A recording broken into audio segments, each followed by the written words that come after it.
Hello, and welcome to the Overcome Yourself podcast. As you know, I'm Nicole, and I'm super excited to be here talking to you today about executive dysfunction with the amazing Megan Griffith. Hey, Hi. welcome.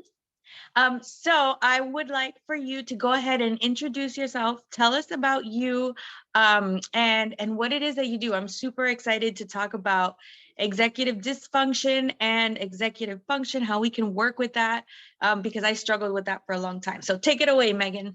Yeah, absolutely. Well, first of all, thank you so much for having me. So my name is Megan. I am a Neuro-Aid Avergent Life Coach. I work with other neurodivergent people. I personally am autistic, and basically what I do, a big portion of what I do is help people get shit done. Is it okay if I swear? Is that allowed? Yes, Okay. yes, yes. But yeah, getting shit done, because it is so unbelievably difficult for a lot of neurodivergent people because we experience something called executive dysfunction. Yes. And this is a lot of things, but it boils down to that horrible feeling when you want to do something, you are trying to do something, and you just can't, and you don't understand why.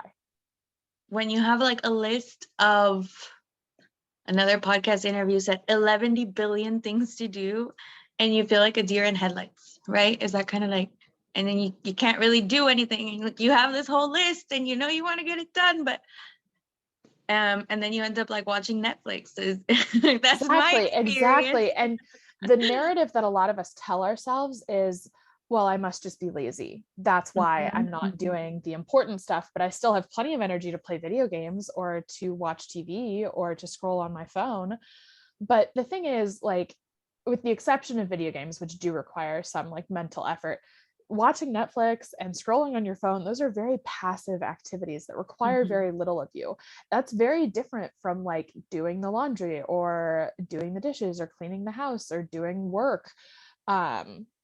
And I don't know, I guess I just want to start this whole interview off by telling you, you are not lazy. If you are listening to this and this resonates with you, I am telling you, it's not laziness. Thank you. Yes, 100%.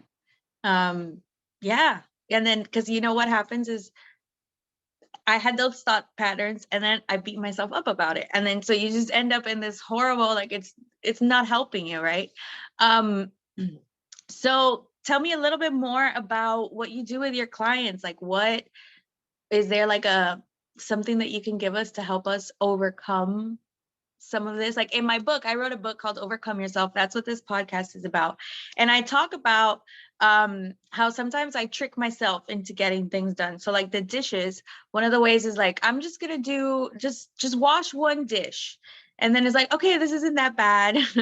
Actually, I was thinking about it the other day. Um more recently, I guess I've come to, I figured out, like, I would set a timer for like 5 minutes. Okay, you can do this for 5 minutes. And then I realized that doing the dishes doesn't take as long as I was making it out to seem like it did, because then you feel like you're going to be there for 4 hours and you realize, wow, if I just dedicate 5 minutes to this, it's done. So would you think something like that? Am I on the right track with figuring out how to just really tackle this and getting things done? Or do you have a better tip for me? No, I think that is an amazing strategy. And I personally don't think of it as tricking your brain, because that sort of puts you in this dynamic of you versus your brain. And that's like a dynamic I really try to help my clients get away from. Love it. Instead, Okay. we pair together. It's you and your brain, and you're working together. So it's not like, oh, I have to trick my brain into getting these dishes done. It's more like, my brain is intimidated by long, boring tasks, and that's okay. And so I am going to work with it to gently guide it to get things done by saying, okay, you only have to do it for 5 minutes. And then if we have the energy, we will continue. Um, so I think that's a wonderful strategy. That's absolutely something I recommend. When it comes to my clients, I traditionally teach a framework that I came up with called the Okay. Functional Freedom Framework. And it's all about finding freedom through functionality instead of being who you feel like you're supposed to be, like trying to be neurotypical when you're not. Um, And the functional freedom framework has 3 key components. So the first component is emotional intelligence. And this can feel really unrelated at first, but I'm telling you, it is the key to everything. If you Yes. can unlock some self-compassion, if you can learn to set boundaries, if you can start unmasking, these emotional intelligence factors make everything else possible. So that's why we start there. Then we move into practical tools, because you can love yourself so much and still really struggle to get stuff done. So we need the practical tools as well. So then we'll move into that. Then the final piece of the puzzle is a sense of community, because doing this work alone is intimidating and hard, and dare I say, maybe a little impossible. Yes, I agree. Community is so important. So you have a community. Yes. Yeah. I Talk have about it. I have a program. It's called Neuro-Divergent Magic, and it is a lifetime access program. So you pay once and you join, and you have lifetime access to weekly group coaching calls. So this is Oh, where love we that. come together, this group of people, and people get the advice that they need. They get their questions answered. And then there's also a Facebook group and video modules that you can watch. There's a whole bunch of extra stuff that goes into it, but I will say the group coaching calls are where some of the best magic happens, to be honest. I love it. And this isn't just for entrepreneurs, right? This is neurodivergent people in general. Absolutely, yes. All neurodivergent folks are welcome. Professionally diagnosed, self-diagnosed, suspecting people. Basically, unless you wake up every morning and go, yep, still neurotypical, you are welcome. Okay, I love it. So I have a group as well, but our group, the Neurodivergent Entrepreneur Think Tank, is focused on entrepreneurs. So I love that you have something that's not just for entrepreneurs, but entrepreneurs are welcome as well. Because it, I think it's so important. Like you said, starting with, what was it that you called it? Emotional intelligence? Yes. That's your first level. That's so important. Learning to not just understand emotions, but I had to learn to understand like my own body. Like, what does this mean? Oh, this is what hunger actually feels like. This is thirst. And I know that sounds kind of silly. Well, not to you, it's not going to sound silly, because I'm sure you understand that we maybe growing up, like there was so much other stuff going on that we didn't really take the time, or no one really understood how to teach us what those things meant. And so even understanding you, being able to unmask, and I was just doing another interview, and we were talking about how suppressing your emotions causes you to not be able to remember things. And I was like, wow. And so like we have this issue, right, as ND people, like with people with ND brains, where we're like, oh, I don't have short-term memory. What if there's like a relation to masking? And because we are masking, it's affecting our short-term memory. And so we're like, oh, we don't have working memory, but no, it's because we're masking. Isn't that I just absolutely absolutely love that. insane? Yeah, that totally Yes. makes sense. Can you speak to that a little bit? Yeah, I actually think, I don't know if it has so much to do with working memory necessarily, but I will say, I think that a lot of neurodivergent folks as children grow up and we learn to ignore ourselves. We learn to ignore our hunger signals and our overstimulation signals because we are basically gaslighted and told, no, the lights aren't loud. What do you mean? Lights don't make noise. Or no, this crowd shouldn't bother you. Like, just get over it. And we're just told over and over to ignore ourselves. And so we do. No, this water doesn't actually taste different. Exactly. Of course not. Just drink it. Like, stop being so dramatic. I think dramatic, sensitive, Mhm. these are words that are used against neurodivergent folks as weapons a lot of the time. So emotional, too emotional, Of course. or not emotional enough. Like it's never, Yes. yeah. Oh my goodness. So good. And like I said, we were talking about overcome yourself. So do you, first of all, do you feel like in any way you did overcome yourself to start your business? Oh my goodness. For sure. So usually I don't love, like I said, I don't like to pin myself against myself.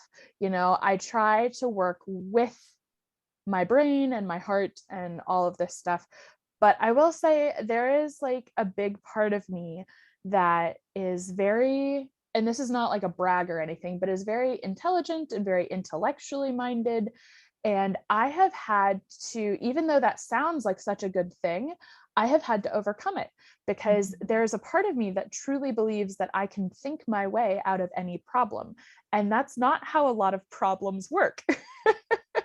And I have just found in recognizing my neurodivergence and in starting my business that I have to feel my feelings and I have to like be a person instead of thinking my way into being a person. And Yeah. that's probably been the biggest thing I have had to overcome when it comes to starting Neurodivergent Magic and trying to help other people.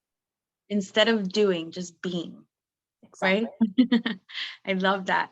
And so the book is called Overcome Yourself. But I feel what's happening, what I'm realizing, the way that the story goes in the book is that it's more, that's kind of like the hook, because when we're in it, that's what we feel like. In the beginning, I have to overcome myself. Like there's something wrong with me, right? But by the end of the book, we realize that it's not about overcoming ourselves. It's just about shifting our perspective a little bit. And so one of the first big themes is practicing gratitude. And another one is using what you've always considered your weakness, what that's actually your greatest strength.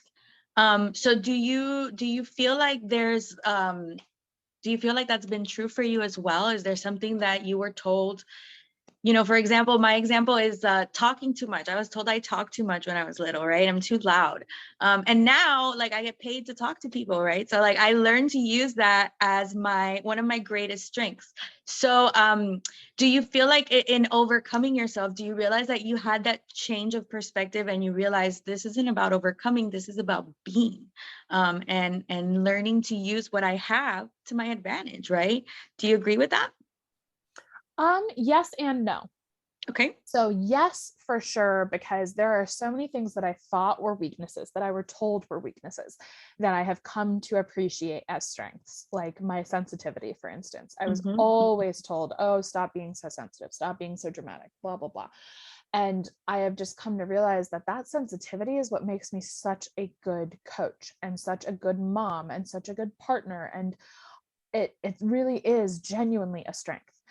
But at the same time, I don't want to invalidate my actual limitations, because there are definitely, everyone has weaknesses, and I don't think I should have to turn all of my weaknesses into superpowers. Like sometimes I just struggle with shit, and like that's allowed. Yes, no, absolutely. I think it's more about that. That's a great point. Thank you for bringing that up. That's definitely something that I have to explore, because I don't want to invalidate anyone's struggles, anyone's weaknesses.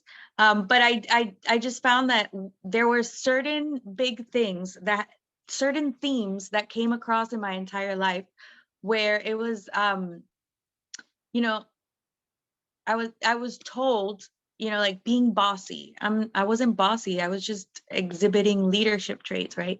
So there are certain things that were exhibited in me since I was little that were kind of trying to be knocked out of me, and I realized those are the things I need to lean into. Now I do also have weaknesses, like with my back. Like I hurt my back very, very badly. And there was like, I couldn't walk for a little while. And I still have pain all the time. And so I'm not going to try to turn that into a strength, like, trying to be like weightlifting or something like that. Right. So, yes. But I use it as I can. Like I taught myself aerial yoga. And so that's something that I might not have explored if my back didn't hurt so badly. And that's actually been very helpful, like hanging upside down and stuff. So that's a great perspective though. Thank you for bringing that up. Like I said, so Any final tips, Megan? What are you thinking? Any little gold tidbits that you'd like to leave the audience with? Yes, I think I have two. Okay. So the first one is the goal of your life is not to be as neurotypical as possible.